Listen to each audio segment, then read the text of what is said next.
Oh, welcome in to the latest episode of that SEC podcast. I'm your host, Michael Bratton. I go by SEC Mike on Twitter. And hey, flying without cousin Shane on this episode. Shane's had a little family situation come up. Big Tennessee homer is good. Just getting that out there. No need to worry about him. But he will be back hopefully soon. Just not available to be on this episode. So instead of going solo, I know those are never as popular, reached out to our good buddy Trey Wallace, SEC insider for Outkick, talk about a number of these SEC matchups. Really good conversation.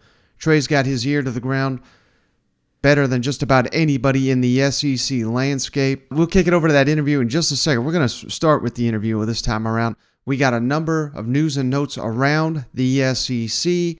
But I do want to make a note of something, total omission on my part. When we had Steven Lassen on the show, didn't even touch on Missouri-Auburn. That's on me. That's not on Steven. Completely omitted that game simply by mistake. And I've reached out to Steven. I'm going to try to get him back on the show to share his thoughts on Missouri-Auburn before we preview and make our picks by the end of the week. And maybe even get Steven to make an official prediction on that show since it's later in the week. But just wanted to make note of that. I didn't want Missouri and Auburn fans to think we're omitting that game. And just for that issue, that's the first thing we talked about with Trey Wallace, Outkick.com. Let's kick it over to this really great interview. Hey, we're pleased to once again be joined by the man, Trey Wallace. You know him, SEC insider for Outkick. Trey, thanks for joining me again. I really appreciate you. Yeah, absolutely. Happy to be back on. Lots of things have happened in the conference since we last spoke. And, getting ready for another crazy weekend in the Eastern and the Western divisions. And you were on the road, on the plains last weekend covering that massacre down there. You know, we don't have to rehash the game too much. I don't think there's a damn Auburn fan on here that wants to hear a breakdown of that game. But credit, from what I could tell, you could tell me a lot better. The environment, the scene. I mean, it looked like the fans, they showed up ready for that ball game, didn't they? Yeah, I mean, it was fun. And I got into town Thursday night. And, you know, there are a lot of Penn State people already in town, which didn't surprise me, to be honest with you. But strolling around campus on Friday, a lot of white, a lot of Penn State jerseys and whatnot. And you know, Auburn fans did a really good job of welcoming them to town. I thought that the place was hopping. I mean, before the game, and it's good that, it was like a 2:30 game, so it gave people time to tailgate and whatnot and kind of ramp up the atmosphere. But I give credit to both sides. Auburn fans, they brought it with the orange out. I thought Penn State fans there had to be, I would guesstimate probably 8,000 to 9,000 Penn State fans there.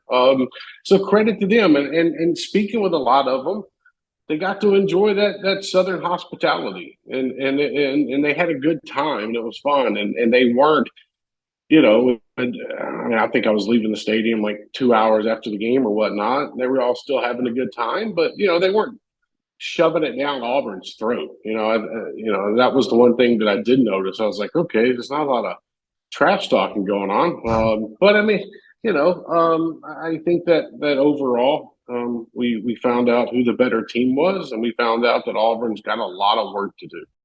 Yeah, and a very important game for both these teams, really. Missouri on the road at Auburn. You just wrote about it for Outkick, and I hadn't thought about it, but it's perfect.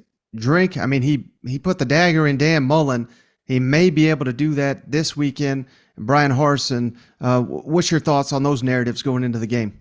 Yeah, I was sitting around this past weekend, and I was like, you know what? Wait a minute. Auburn plays Missouri next Saturday, and I was like, okay, the seat's hot for Harsin. And I got to, we all remember what happened in Columbia, Missouri last year when Dan Mullen lost there. He's fired pretty much right after, once they get back to Gainesville. And, so I wrote about that, and I thought it was very interesting that Eli Drinkwitz, And this is not something he wants to do. He has a very good relationship with Bryan Harsin. Bryan Harsin hired him at two different spots. But the outlier talk of this game is if Auburn drops it, do they decide to potentially move on from Bryan Harsin? They're coming up on a bye week. It's in 2 weeks, week and a half, whatnot. So you're getting to that point where if you're going to make a change at a position, you do it during the bye week. Now, the biggest problem out of all of this is the fact that they don't have a sitting AD. They have an interim AD. They don't have a sitting AD. And I think fans down there in Auburn right now, to be honest with you, they're fed up with how the situation has played out, how the team has looked, and what team showed up on Saturday, Michael. And it's so fascinating too, because I think Missouri fans are, I don't want to say they're fed up, but they're frustrated right now, particularly after losing in the fashion they did to Kansas State. What's your thoughts on that? I mean, I think it's crazy to say that Drink, may not be the guy. I don't know if he will be or not, but I think it's way too early to make that call. And I think if he wins on Saturday against a hurt Auburn team, a letdown Auburn team, this is a real opportunity for Missouri, his Missouri program, to gain some momentum, because that's what he's done the whole time he's been there. He's pulled off some wins that a lot of people didn't see coming. Yeah, and I think Saturday, they're sitting at a -7-point underdog right now, but I still think this is the type of game where Missouri can catch somebody off guard. Look, it's going to be an 11 o'clock kickoff in Auburn, and they're coming off a weekend where everybody was in town. It was a Mardi Gras like atmosphere party wise, and then you got to get up for that morning game. The crowd's not going to really be into it. We'll see what happens. Student section shows up, whatnot, whatever. But it's more about the players. Can they put last weekend behind them and focus on a Missouri team that a lot of people are saying, okay, you should go beat Missouri. Now, the Penn State game, that was kind of up in there, but you should go beat Missouri. And Missouri's coming in there. You have to remember, too, Missouri has a bunch of former Auburn staffers inside that building, a bunch. And this game is, to me, it feels kind of personal. So it's crazy to think one of the outlier games this weekend is Missouri-Auburn, but if you really break it down, it has so many ramifications as to what could happen, in the conference, and especially with Auburn, especially what they do with the coaching, job right now. I don't know if they would absolutely fire Bryan Harsin on Sunday morning that they dropped that game to Missouri, but I promise you the boosters are unhappy enough right now that they'd be willing to fork over the money. They're going to have to fork over buyout money at the end of the season anyways. So in my opinion, and we've seen, and this is the thing too, we've seen examples of this in the past, so it's nothing new. USC did it. We've seen Nebraska do it now. We've seen Arizona State do it. This is not uncommon. The biggest denominator in all of this is the fact, does Auburn President Christopher Roberts make a move without a permanent AD in place, because that AD would want to hire the next head coach. So, it's going to be interesting to me. I do think, though, you lose that game to Missouri if Auburn does on Saturday, man, the message boards and the people of influence down there, it's going to be a living hell for Bryan Harsin, more than it is right now. And that's why Saturday is so important for them. Well, let me ask you this, Trey. I mean, with all these interims, no AD and everything, if a change is made, who's making the call? Who's hiring the next coach? Is it these boosters? I mean, it seems like such a weird situation down there. And is this inattractive job given the meddling that this is not one coach, this is several coaches? I mean, it almost feels like, I know this has been said time and time again, Hugh Freeze, but it's almost like you'd have to hire someone like Hugh Freeze who has a questionable background, but you'd have to take almost like a leap of faith to get a really good coach to come down to Auburn. What's your thoughts on that? Two things. To me, you can either hire go find that splash hire that's going to come in there and fix recruiting in a heartbeat, land you a couple 4 stars, maybe a 5-star, try to fix recruiting, in one season. But you're pretty much taking a flyer on. You don't know what that or you go and try to, and I'm just going to throw out names. I'm not saying they're connected to Auburn, but you go out and try to hire like a Pat Narduzzi type coach, or I don't know, a Paul Christ or something like that at Wisconsin, or somebody that's going to it's going to take a minute, but that they'll have a very good opportunity at rebuilding the program as a whole. So there's 2 ways you can go with it. It's the flash hire, like you said, with Hugh. I don't think Lane Kiffin would leave Ole Miss to go to Auburn. That doesn't feel like the right type of move. Or you go get a coach that is going to take a minute, but he's going to turn the program around, down the road, or at least have you viable compared to where you are now. And I think the biggest problem, with Bryan Harsin is, to be honest with you, and he's a really nice guy, but he's out of his element in Auburn. And I think his coaching staff, a lot of them are not the Cadillac Williams and whatnot, but I think the rest of his staff, recruiting wise, you can tell. We can always tell. We talk to people, this, Michael, we talk to people and we can hear what's going on in the recruiting trail or inside of a building. And I think right now it's a little unease because of what's going on with the athletic administration, the athletic director. But I think overall it's that these guys at the moment, you can't rely on like Will Friend, or Jimmy Brumbaugh or whatnot, or however, whoever it was to help you with the recruiting when you've got the rest of the staff that's not producing in the area. So they've got a lot to discuss. I think that boosters are always going to have a voice in this because they're going to be the ones that the university quietly goes to and asks for the money. You're going to be like, okay, you want this guy gone? Write the check. And I think after last season, well, let me rephrase that. After the off-season inquiry into Auburn, looking back on it now, brother, I feel like they should have just cut ties right then and wrote the check. And you wouldn't be at this point where we're talking 3 games into the season if Harsin's going to make it the rest of the way. We knew this was coming. This was nothing new. Like, we knew back in April that we would be probably having a conversation by the end of September, early October, if Bryan Harsin was going to be the head coach in Auburn. Look where we're at right now. So, it shouldn't be a surprise to some folks as they make it out to be. Right. I mean, it feels like a house of cards. First loss, I know it was a bad loss, but then it's just, this guy's done. We got to get rid of him, move on. I mean, they're talking. But it's also the way they played against like San Jose State. Yeah. They didn't play well. You know what I mean? And I think that it's kind of like you asked for it, Auburn administration. This is what you're getting. And the bad thing about it for Bryan Harsin is he doesn't have Allen Green there anymore. Right. That's what hurts him the most.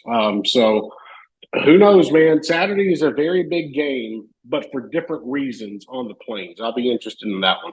We're doing a complete 180 where it's not doom and gloom. It's sunshine pumping there on Rocky Top.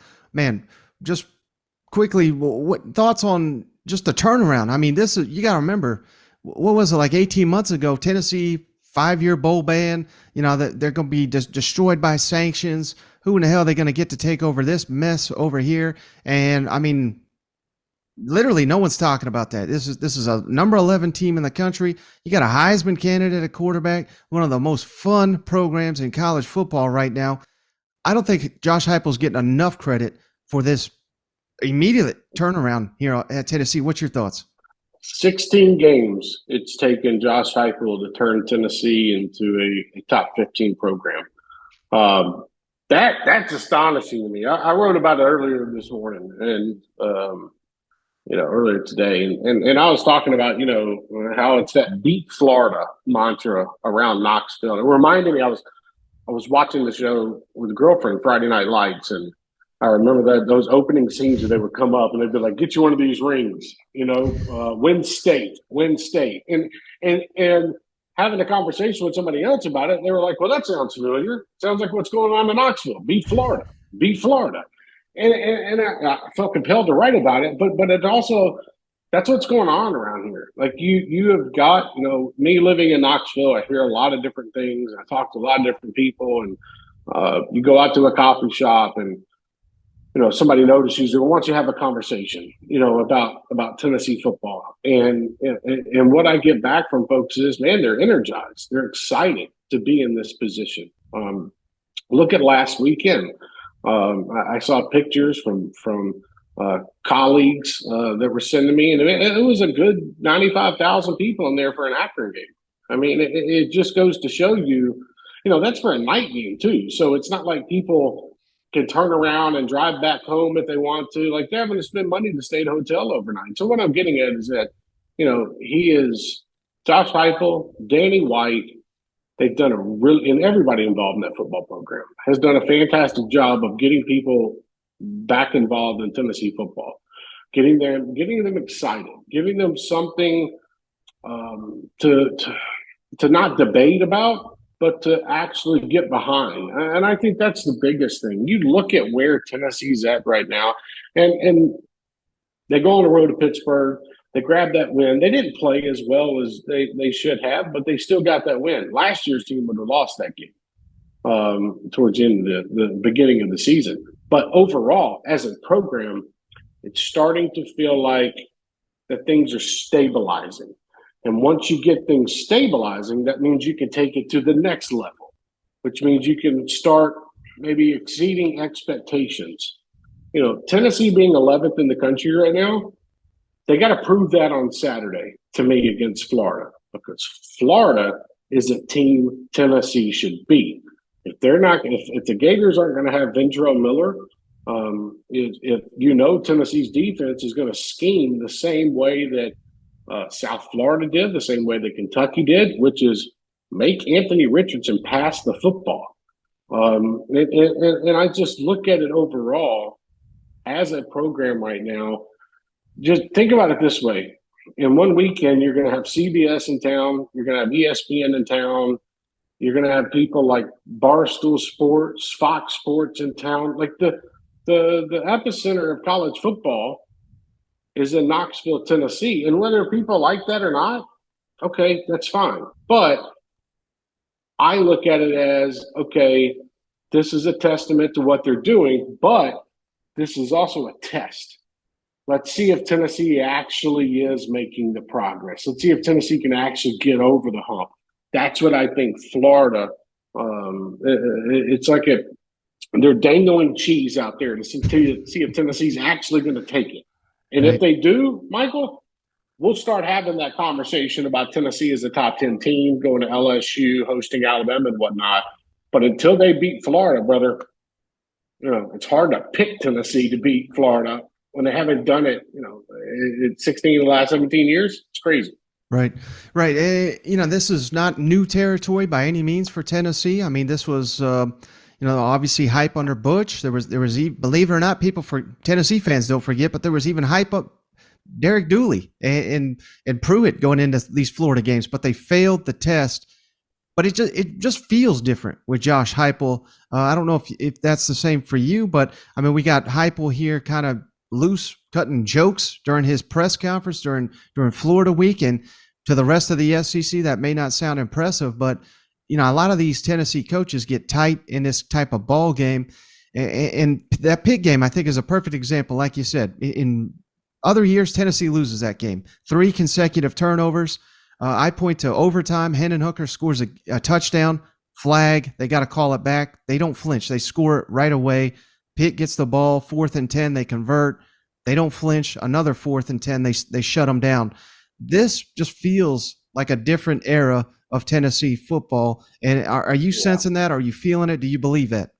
Well, I do. I think that Tennessee's finally hitting a different mark within their football program and what they're trying to do. I mean, you just take a look at the excitement and look at social media. And by the way, social media is a very, very small barometer of where fan bases are at. Okay.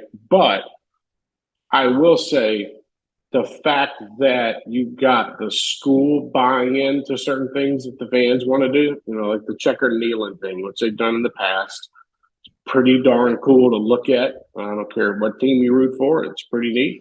You're going to see a rabid fan base on Saturday that is foaming at the mouth for a win against Florida, and you've got a team that should beat Florida by 10 points. That should not have the jitters, I guess, going into this game. I feel like you've got a veteran in Hendon Hooker. We'll see what the status of Cedric Tillman is. It might be tough for him to go, but they've got other playmakers if he can. I think that overall, looking at where this program is right now heading into this week, I just think the reaction and what you're going to see Saturday is going to prove the point. And my biggest thing is, I said the Pittsburgh game was the biggest game of the season for Tennessee because I thought they needed to get over Pittsburgh and set up the rest of the season. They had dropped that game. Would the excitement level be where it's at right now for Florida? Absolutely not. But now you look at it, probably 150,000 people on campus on Saturday. Only 100 of them, 1,000 are getting in that game.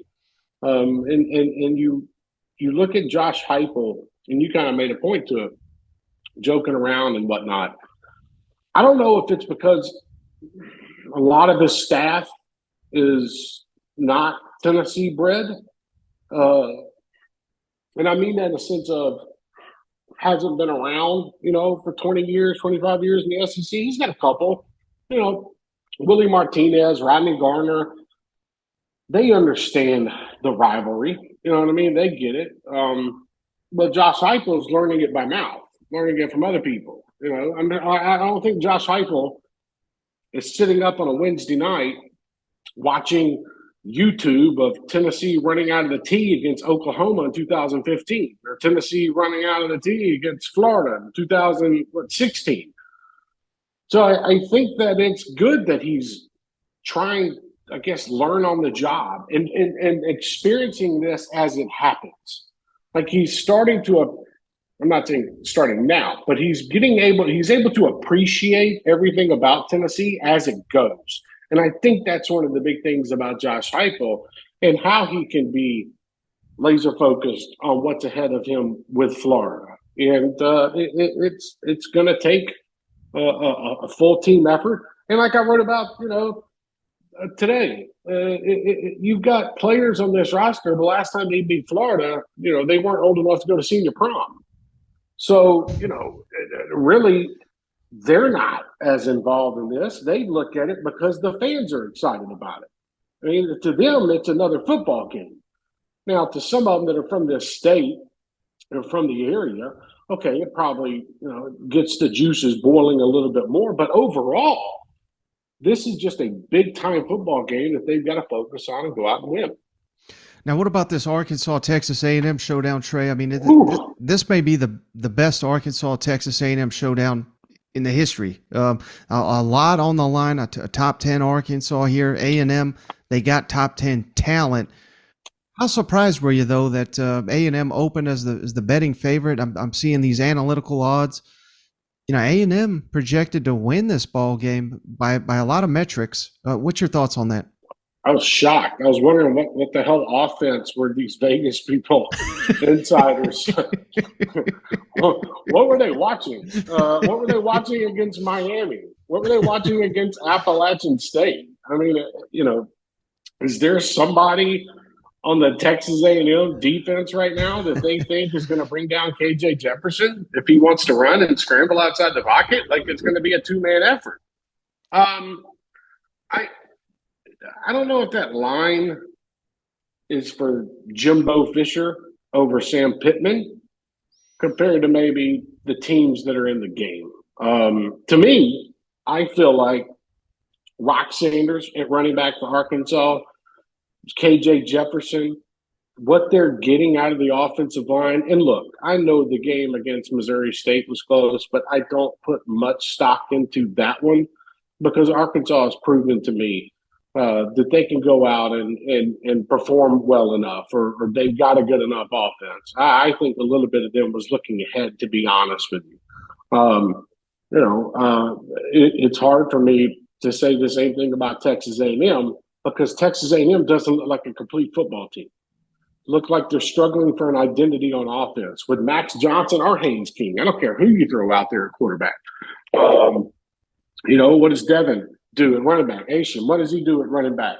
How are they able to establish something against Bumper Pool and that Barry Odom, led defense against Arkansas? And so that's why the line was a little shocking to me. Honestly, I thought it would be like Arkansas -3 compared to Texas A&M. But looking at it as a whole, I'm going to need to see something more out of Texas A&M when it comes to offensive football, man. What they did against Miami didn't prove anything to me. Miami is not that good this year, okay? But the fact that you were only able to put up 17 points against Miami, there's still something wrong here. But I do think this is such a big game. 2 reasons.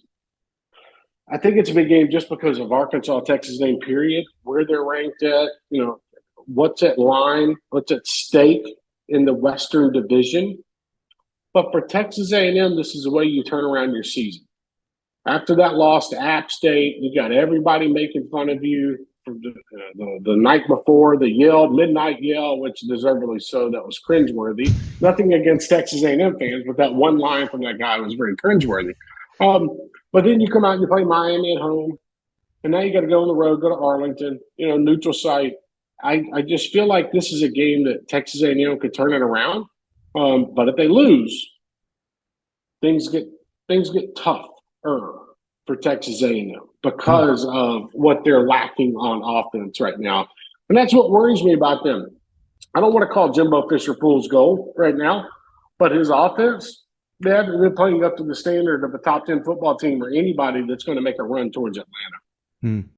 If you're a South Carolina fan, Trey, are you hitting the panic button after losing 2 games, or is it just a case of, hell, you just went up against the best team in the country and then you lost to Arkansas on the road, which is a top 10 team? I think that losing to Arkansas, it was tough. They had a couple injuries. I'm not saying the injuries is why they lost. The offense didn't play well. Spencer Rattler didn't play well. At Arkansas, you're going to come home and, man, you're going to take your beating against Georgia. That's not the only team Georgia's going to beat up like that on the road, okay? And you got a South Carolina program under Shane Beamer. He's still building his program, man. He's trying to establish a culture there. He's trying. You've got a quarterback right now that has all the talent in the world, but trusting his receivers, trusting the playmakers, trusting his own arm to be able to throw it down the field. And his instincts, I think, to me, something that, thank goodness they have a game against Charlotte this weekend to maybe get back on track type of deal. I wouldn't push the panic button on Shane Beamer. I know a lot of people don't like his antics on the sideline sometimes. They say he gets overly excited. Man, you're coaching 118 to 21-year-olds, and they're making plays out there on the field. If a coach wants to get excited, what the hell's wrong with that? There's nothing wrong with Shane Beamer showing some joy after a play. Just like there's nothing wrong with him, yelling at event management staff to get 100 people off the field on a 4th down play this past weekend, which got totally overblown. So I look at it overall, and I think that we're still waiting to see what South Carolina is actually going to be. But I will say this. If they can beat Florida and Auburn last year, playing 4 different quarterbacks in the season, I trust what Shane Beamer's trying to do. And I think that they, give him more time, see what he can do. There's wins on the schedule. And don't freak out. A bunch of people are going to lose to Arkansas and Georgia this year. They're not in that landscape yet. One day, maybe they will be in the landscape of Arkansas. But as of right now, they're not near that. And that's okay. You don't have to freak out about it. Now, last thing, Trey, I'll get you out of here on this. Ole Miss, just wrecked Georgia Tech. Are they the best team in the country that nobody's talking about? I mean, they're doing this, and they're still kind of a work in progress at quarterback. If they get that solved, if Jackson Dart, they can eliminate the turnovers, can Ole Miss truly contend, possibly even for that West title? They host Alabama. What's your thoughts on Ole Miss? They're going to have to prove it to me next weekend. I think Jackson Dart can be a good quarterback. But you're seeing how much they're relying on Zach Evans in the running game.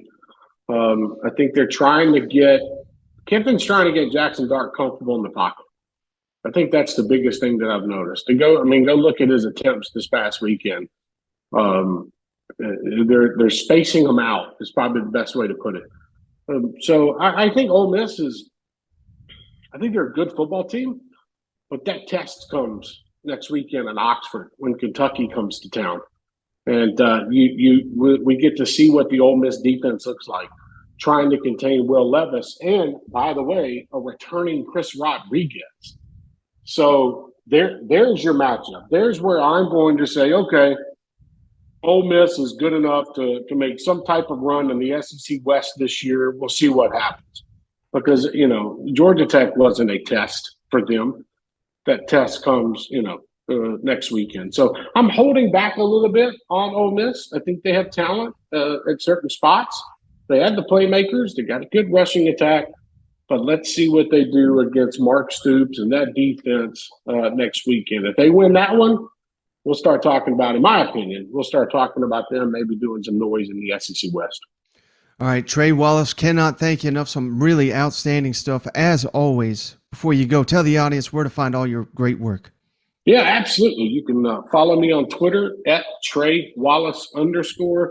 Follow all my work at outkick.com, posting everything to my own personal feed along with the company site. And, man, just loving life, enjoying SEC football, college football as a whole. Got a fun game coming up in Knoxville this weekend. Follow all my work there. And as always, I appreciate you having me on, brother, and I can't wait to do this again. All right, I hope everybody appreciated Trey joining the show once again. One of the best out there, not a doubt in my mind. And he's all over the SEC footprint. He's going to be at the big game this weekend. Of course, was at Auburn last weekend. Talked at length there about it. So, give him a follow if you're not already. He does a hell of a job there for Outkick. But on with the show. Little deep dive here. We got coach comments for all these big matchups in the SEC. We got coach comments from the 3 big SEC games this weekend. Missouri and Auburn included. Not forgetting them this time around. But let's start on Rocky Top, where kind of like I hinted at it there with Trey. I mean, this really does feel like a new era of Tennessee football. I know the stats, 16 of 17, what is it they've lost? 15 out of the last 16, whatever. Tennessee cannot compete with the Florida Gators historically, but again, this just feels like a new era, a lot of momentum, and I get the sense that the only way Tennessee blows this game is if they make it bigger than it is, they get tight and come out here in Florida, which is a capable team. They haven't played like it the last couple weeks. They are certainly capable of it. They have got to ensure that they do not allow Tennessee to start fast. And that's one of the keys to the game. Obviously, Tennessee led the country last season in first quarter points. They outscored their opponents by 139 points, averaged over 14.7 points per game in the first quarter last season. But here's something to keep in the back of your mind here if you're a Florida fan. Hendon Hooker, early in games, he's been struggling a little bit. Ball State, the opener, 4 of 8 Hendon Hooker started with. Pitt game, 2 of 8 Hendon Hooker started. And then last week against Akron, even 4 and 8 once again. Now, he got red hot after those, but hey, this is baby steps. When you're double-digit underdog on the road, you got to hope that trend continues. Rattle Hendon Hooker, get him off schedule early. Maybe you can continue that into the second quarter. Now, the real issue is Florida in the third quarter. They're averaging around 50 yards of total offense. They can do no right in the third quarter. That is going to be massive in this ball game. Halftime adjustments, who makes the corrections, who doesn't. Again, Billy Napier, 18-3 in one-score game. So there's a lot of different ways to break down this game. But let's start with Josh Heupel on the psychology of playing this game. Clearly, Josh Heupel didn't know much about this rivalry before coming to Rocky Top, but he made it damn clear that right out the gate, they let him know how important this game is, and it doesn't seem like he's making this game out to be too big. He's played in these big-time games. Not a lot of these coaches can say that. I think it translates to his team. So let's kick it over to Josh Heupel on the big question right now on Rocky Top. How will your team handle expectations in this big game? Can you finally get over the hump? Is there a hump to even get over within this program that in reality they're just 0-1 against Florida Lifetime, and that was even a different coaching staff there in Gainesville? Josh, you're new to Oklahoma. Obviously, you were very well aware that Texas and Oklahoma State were a little bit different than all the others. After you took this job, how long did it take for somebody said to you, Florida's a little different? Probably 30 seconds after I arrived here on campus. This is one of the ball games that this fan base and our players point to too, and obviously being a fan of college football, I've seen the great games and the rivalry itself play out, and that's why you come here. You want to be a part of these types of games. You want to have an opportunity to have college game day on your campus and be the primetime slot and have a sold-out stadium, and we're excited to see the fan base and Vol Walk. I know will be electric, and when we run out that tee, there won't be a better atmosphere in college football. Coach, I know you're not going to offer up injury updates today on those guys, but with veteran... Where's Wes at? Where's Wes? Yeah. Oh, I don't know. Was he supposed to ask that question? He already put my comments out there, so he had direct quotes. I'm joking. Now, he's saying all the right things, and I think the most important thing, I just added that little clip at the end, because these Tennessee coaches, I don't care what they say, they get tight during this ball game. Certainly Pruitt, Butch, Dooley. I mean, it was the beginning for the end when they couldn't beat these teams. Well, maybe it's Butch struggles against Vanderbilt was really the beginning of the end for him. But I love the fact that Heupel is his personality in these press conferences is just a notch higher than Billy Napier. But even he's cracking jokes. I think that speaks to how confident and calm he is heading into this ball game. It's going to be a defining game for his program, no doubt. I mean, that when you look at it from that aspect, this game means everything. College game day. Everything that goes with that, the nation's eyes, CBS, SEC, checkerboard, Neyland. I mean, the whole country is going to have their eyes on this game, and they are ready, no doubt, they are ready to pounce on Tennessee if they fall short once again in one of these prime matchups against a ranked opponent, Florida Gators. What voodoo could go wrong? Josh Heupel ain't buying none of that bullshit. Let's kick it over to him on what this game means for the program. Coach, I don't know if you can answer that, but kind of piggybacking on that a little bit, sold-out stadium, primetime, game day is going to be here. You're ranked on the cusp of the top 10. Did you have a timeline for when you thought this program could get to where it's going to be on Saturday? I think that's one of the things that our players that help create buy-in with our players is that we've never set a ceiling on what we could or could not do. Last year, this was a ball game that helped in the turning point inside of our program.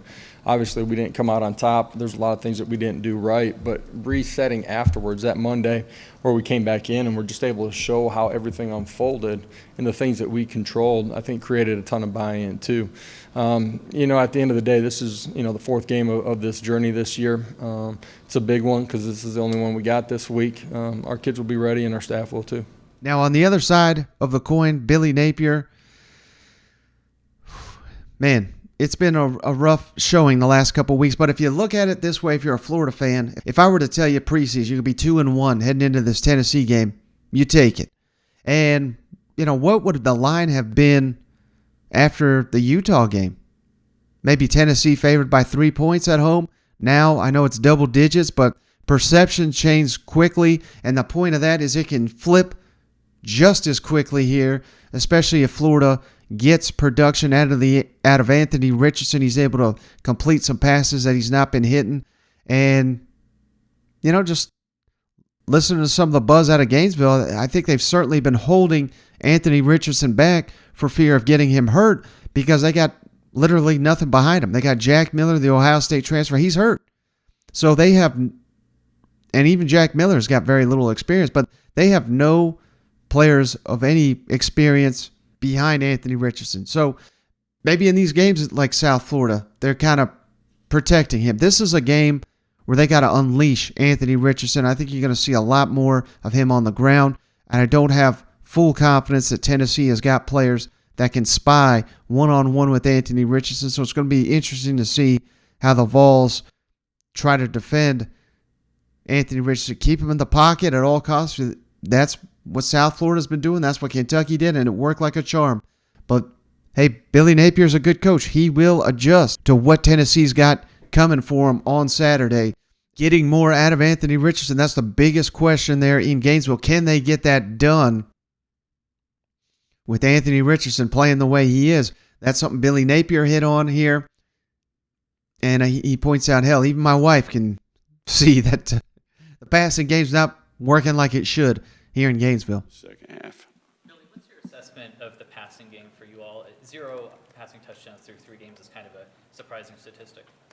Yeah, no, we've been able to run it in there. Haven't got into many of those 4-point plays where we had to throw it, but I think that we need to improve in the throw game, and that's one of the points of emphasis with the offensive players yesterday is precision in the throw game, right? And I think settling into some lineups, obviously figuring out what we do well, what can we do well, what's the quarterback comfortable with, all those things go into that. So, when I say that, I'm talking about protection, I'm talking about detail and the steps, the depths of the routes, the aiming points, and then the quarterback progression and decision-making, right? So all 11 players contribute, and I think we need to be more precise and more detailed in that part of our football team. Is that lack of precision just kind of a new staff thing, different system?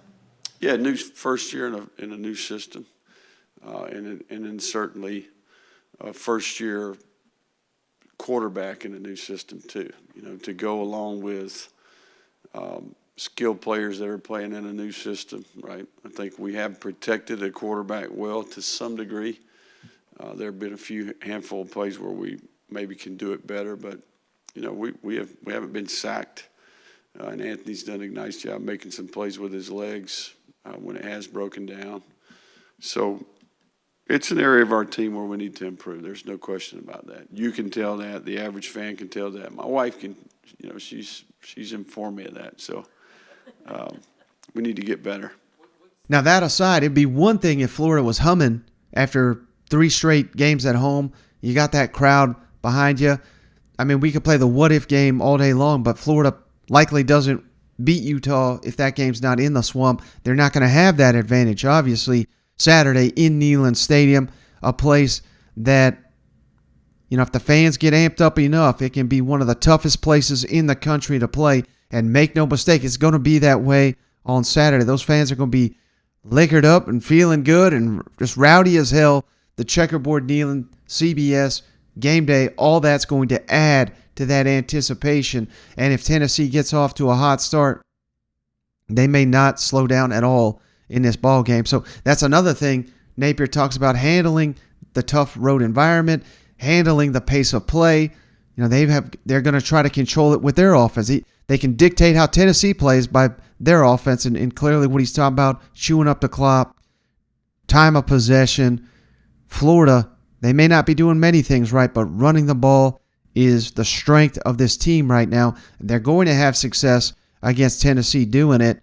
It just depends on how much. That's going to dictate the outcome of this game. But let's kick it over one more time to Billy Napier on what the Gators are going to be facing here on a rowdy Rocky Top on Saturday. What's the challenge? They like to run a play every 18 seconds.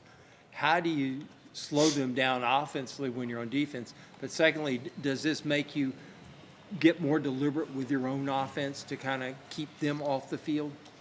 Yeah, I think there'll be some strategy when it comes to that, in terms of controlling the tempo of the game. And I do think that how you play offensively can ultimately influence how they play offense, right? But I think you're about right there. It's about every 20 and a half seconds or so they're running a play. I know they want to do it in 18. So that's part of their philosophy. There's some things that go with that. I think the key is P and 10's a big down when you play these teams. And certainly, you got to try to knock them out of their rhythm, right? There can become a problem for you when it turns into 5, 6, 7, 8 play drives, right? So it's a momentum system, right? And I think that you got to do everything you can do to slow down that momentum, right? That starts with playing well on first down. Playing in a hostile environment.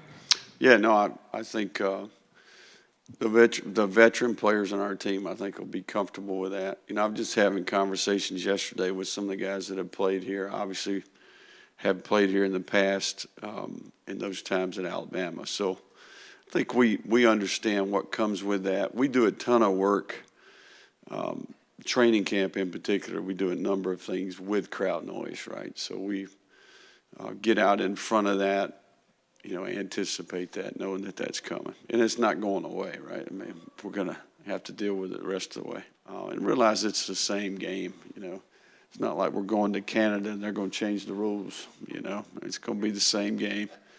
It's going to be a little louder and playing at a different location. Now, next matchup to preview here, Arkansas A&M. Interesting thing came across my timeline here. I want to give a shout out to one of the best in the business.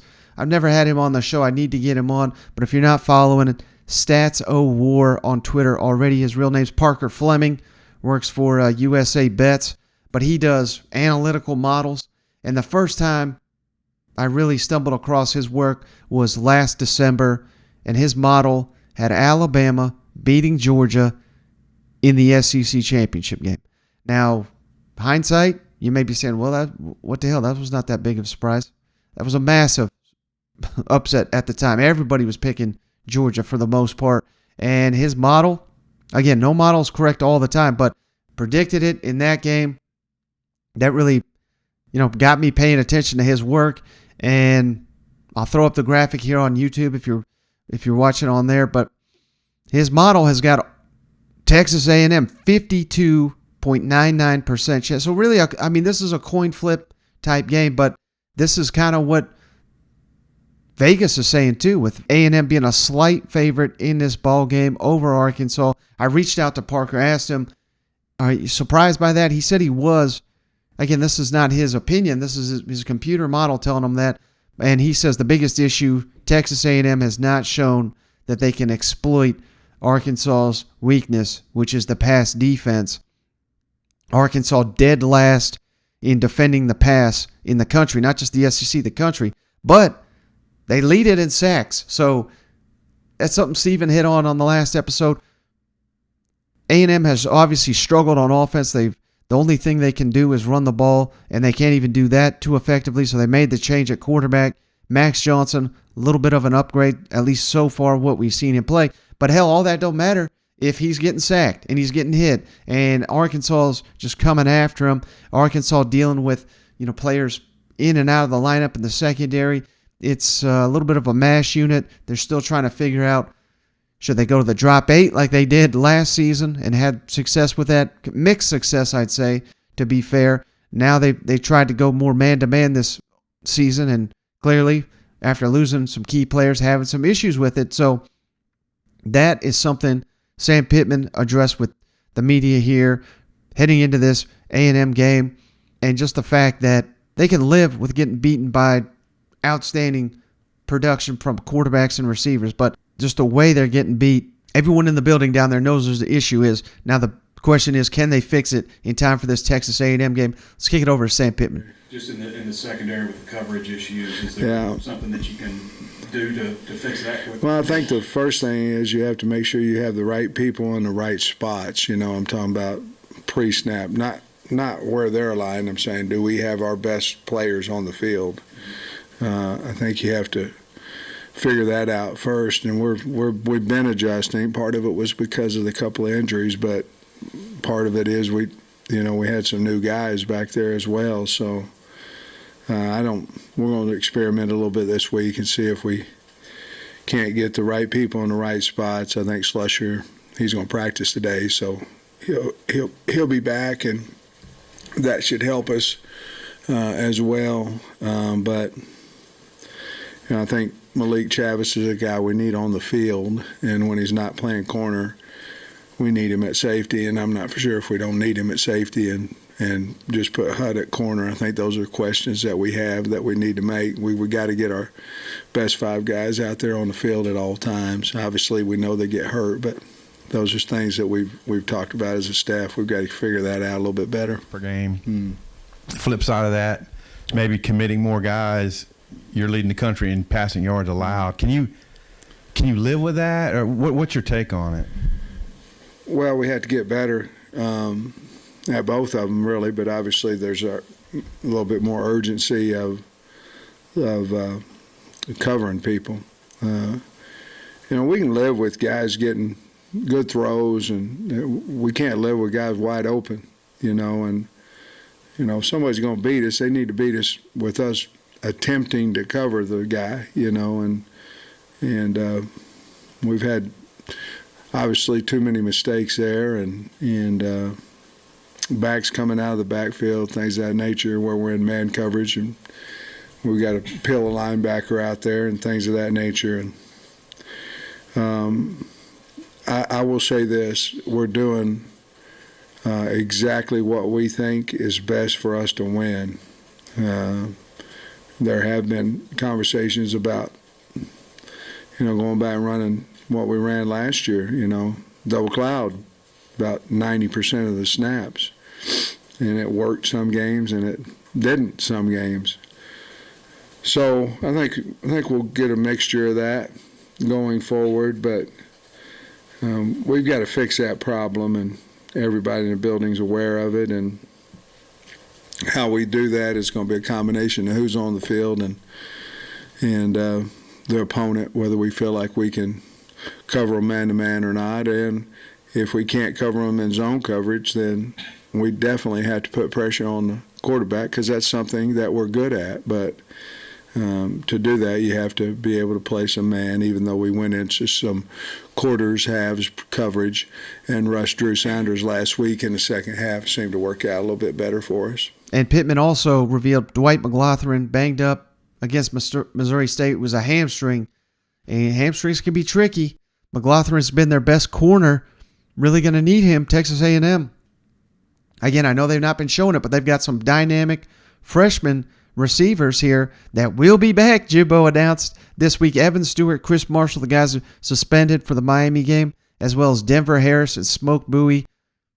4 of the top freshmen in all of the country will be back suiting up for them Aggies against the Arkansas Razorbacks. And again, this last week was save the season. This game this week for the Aggies is an opportunity to steer it right back in the direction it needs to go in. Hell, they've not lost a conference game. I know they have arguably the most embarrassing loss of the season, but not cause for burying the Aggies. All their hopes are still in front of them. I know it seems unrealistic that they could still make the college football playoff, but if you win the West, you win the SEC, hell, you'll be going to that college football playoff, and it's got to start Saturday in Arlington. Let's kick it over to Jimbo. Was asked to share his thoughts on if A&M can even take advantage of Arkansas's issues in the secondary. Jimbo, you kind of mentioned this, but Devon had his first 100-yard total scrimmage game. When you see a player like that who adds so much element to the game, especially when it comes to passing and when it comes to running, how does that expand the offense? Well, it does, because you're mismatches. You're trying to find mismatches, whether you're getting him out of the backfield, whether you're swinging him, whether you line him up outside, whether you hand it to him, or how do you get him to the edge or inside. And you got to give him touches. Some of the like the great backs I've been able to have in my past, that guys that you got to let them touch it. When they touch it, great things happen, and we got to do the things in front of them well. And this game, we did a much better job. Our line moving people were up front when we displaced guys and created seams, and then allowed him to go, and he caught some nice balls out of the backfield. Max got him the ball a couple times critical, and almost one other time their guy got him at one-on-one and caught him out there one time where he had the ball down the sideline. But, he can catch the ball, and he's very diverse, and he does a great job. Arkansas's had some trouble in pass defense. What do y'all have to do to be able to maybe take advantage of that? Execute. I'm not being. But seriously, give good protection, run the routes the way they're supposed to run, and making throws. And I know this sounds crazy. We're a lot closer than it seems in some things. We're getting it, and You just got to keep progressing. You just got to keep progressing. And but we got to be balanced. They do a good job up front of rushing and blitzing, and you have to have balance against them. They do a really good job on defense. Now, one final thing before we move on from this, I just thought A&M and Arkansas fans would appreciate it, but both these coaches share their thoughts on playing the game in Arlington. The home and home, most fans want to see it home and home. At least return to that. It certainly looks like that's where things are trending, but they're going to have to keep it here, I think, for 2 more seasons, I think.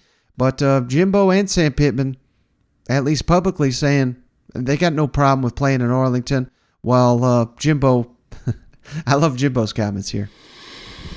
Hey, Sam, I think I have this right. You coached in the Red River game when you were at OU, and then you coached in the cocktail party when you were at Georgia. Is there a uniqueness to preparing for one of these neutral site games? It's electric. Those games are electric. Now, we didn't win. Thanks for reminding me about the Red River. I'm 0-2. We didn't do so hot when I was at Oklahoma back in 96 and 97, 98. But it's neat. You don't normally walk into a stadium and it's even Steven fans. Hotels have same similar number of occupants from both teams. It's really cool. Being in Mr. Jones Stadium is really neat. And I didn't take the team in there last year, which I'm not this year either, on a Friday, but I said, it's just a stadium. But I'd been there in 13, 14, 15. And I walked in there, I go, holy cow. I mean, that thing is huge and nice. And I was going, well, maybe I should have brought them in, but we got off to a fast start. So, but yeah, there's really something neat about that. It really is where both fans meet in a town. And the Georgia-Florida game was, and still is, obviously a great feeling for the fans and for the players. Jim, I'm not sure if I asked you this last year, but with the way that the Southwest Classic is played in Arlington, do you like that the matchup's there, or do you want, because of how much goes into this rivalry, for it to be a home-v-home matchup? I love the home and home. I mean, I hate not saying here, but at the same time, I don't mind playing it. I really don't. I think it's good for our guys to get a neutral site game. It's something different. A lot of them in this state dream of playing in that stadium. You know what I'm saying? Because a lot of them want to play state championship games. They didn't have played state championship games there. I mean, this year, I wish it was here. Next year, I wish it was in Arlington. If we can get that arranged, I'm all for it. You know what I mean? I'm all for it. But, I mean, there's gifts. You hate to give up a home game. You hate to go on the road. But at the same time, they're neat things. I mean, they're kind of, it's just like, I guess, Florida, Georgia in Jacksonville. You know what I'm saying? They're trying to do that. I mean, there's still, I'm nostalgic. This isn't as storied as some of those are, but it is history and some good things. But I guess we're breaking it up anyway. So, I mean, I'm happy to play where we're at. And we'll play when we got to go to Arkansas. We'll go to Arkansas. All right, but as promised, Missouri on the road at Auburn. Big matchup for both these programs, crossroad games.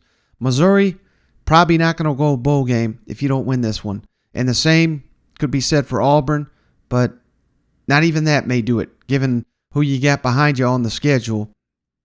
Certainly the biggest game of the season for both these programs up to this point, and neither one of these teams has been able to pass the ball very efficiently. Missouri 11 in the SEC in passing efficiency. Auburn slightly worse at number 12.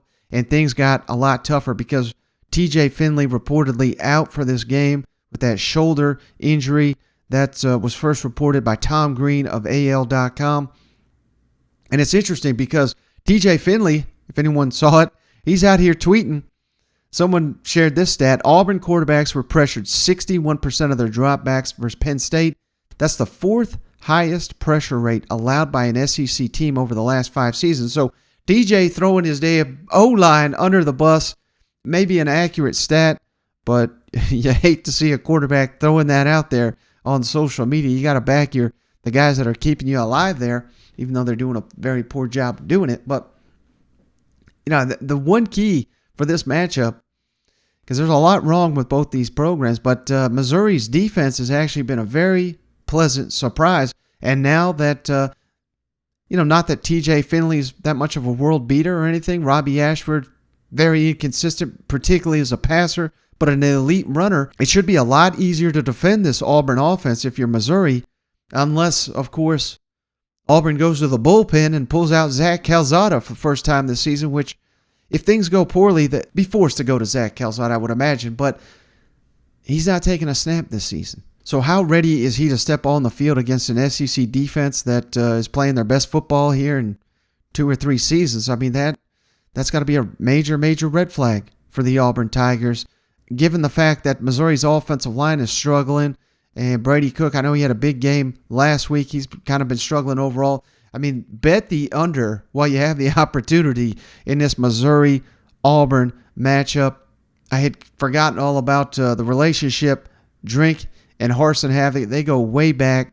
So let's kick it over to Eli. Talks about that relationship and evaluating the performance of their offensive line, which is arguably the worst in the SEC. At least that's what they've shown the first couple games of the season. Yeah, and at the end of the 2012 season, Coach Malzahn had been hired at Auburn, and at that point had been offered a position as really an off-the-field guy in operations at Auburn, and interviewed for a position on the field at Arkansas State with newly hired Bryan Harsin. Didn't know Coach Harsin, never met him, had no connection to him. Interviewed for the job, and he kept me on, gave me a chance as the running backs coach, co-offensive coordinator, and so that's kind of how that worked out.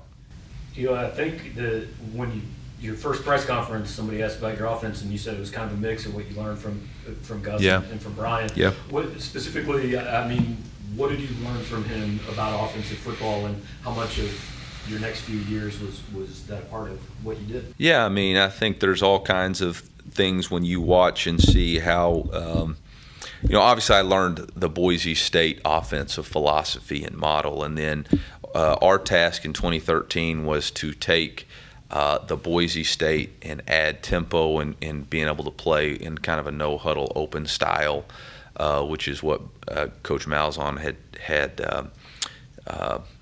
learned from him. And so that's really what I'd learned. And then obviously now through the course of however many different coaches have come in and out and worked with me, we've developed our pro tempo style. But when you really dig it down to the core, there's going to be some of the same things that we all believe in, downhill runs, controlled pass game, vertical throws off play action, and then we all love tricks and specials. I know, obviously, you mentioned on Saturday having to kind of go back maybe this week and evaluate the offensive line. What's that process look like this week, and where are you at? Yeah, I mean, we evaluate everybody each game, and that position, the inconsistency. I think the biggest challenge for us has been the penalties. We've had 13 offensive line penalties in the first 3 games. And that's not any one person's fault, but it's an alarming trend that needs to be fixed. And so it's about creating competition today and tomorrow and seeing who has the best week of practice, and whoever does will run out there on Saturday. And that's really, it's no deeper or more challenging than that. We can't have penalties. We cannot have negative yardage plays on first down when we're running the football. And who's going to take that off the tape? Does the quality of that front seven sort of add urgency to figuring out some of the offensive line issues? No, we got to figure out our offensive line issues because we got to figure out ourselves first. It's about us. We're going to play good opponents every week. Holding penalties don't have anything to do with your opponent. It has to do with having hands inside, being conscientious of not grabbing. False starts have nothing to do with going against a good defensive line. It has everything to do with understanding and having discipline and choosing to get off when you hear the snap count. So there's urgency because we have to get it fixed. But that's the reason. Now on the other side, man, Bryan Harsin, credit to him. He really tried to do a 180 with the media, trying to be more friendly, trying to be more open. He's doing the podcast. I don't think he's doing the podcast anymore, but they've clearly turned on him.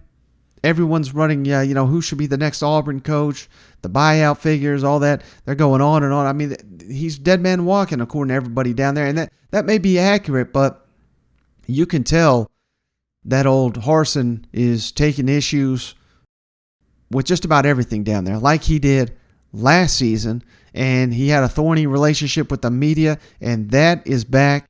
And whether that plays a factor into this matchup or not, I don't know. But and maybe it's just gamesmanship, but he says here, TJ Finley, he's fine, he's good to go. Then a day later, TJ Finley out with an injury.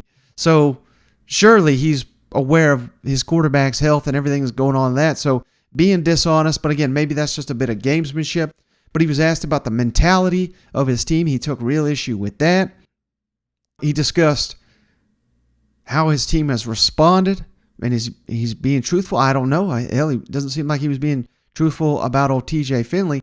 And he gets kind of combative here when asked if Zach Calzada will play. And this was before TJ Finley reportedly out for the game. So I don't know if this is Auburn's leader. It seems like the ship is taking significant water, so to speak.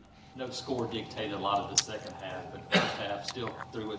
Twice as much as ran it. Is it important to kind of give more credence to that run game and try to establish that early in the game, especially? Yeah, we want to run the football, but every game is different. You guys don't sit in the meetings and all that and look at the game plan and what they're trying to do too. There's really very little understanding of what their defense was trying to get done as well. So that dictates the game. All right, we can run into 9-10 guys sometimes if we need to, but our coaches, that's why we put together game plans, and you have your openers, you have your plays that you want to hit in the first half, and that's exactly what we tried to do. And if we execute some of those plays, it's going to look a lot different at the end of the day. So, Bryan, after the game, Shane was asked about some of the mental issues with the team, and thought that there might be some lack of maturity on this roster right now. Do you feel like that's a fair assessment of where this team is right now? Who assessed the mental issues on the team? Shane. All right, but that was a question he was asked? He was asked about some of the mental lapses throughout the game, just the errors throughout the game. And yeah, so it's not a mental. You're asking. Did we make a mistake on the play? All right, it's not necessarily the mentality of the team, is what you're asking, right? So yeah, there was mess ups. All right, there were things that we didn't do correctly. That's the execution piece. That's the part, that you talk about where I talk about where execution is the key, right? If you got to be in a gap, you're in a gap. If you have to cover a man, you cover a man. If you have to run the right route, you run the right route. That's not really anything to do with the mentality. That's simply executing the job you're supposed to do. There's 11 guys, and they all have an assignment. And I think that we're not assignment sound. That's an issue. Mentally, it's really nothing to do with rah-rah and things like that. All that stuff is there. The urgency, the energy, things like that, that happens in practice. That's all there.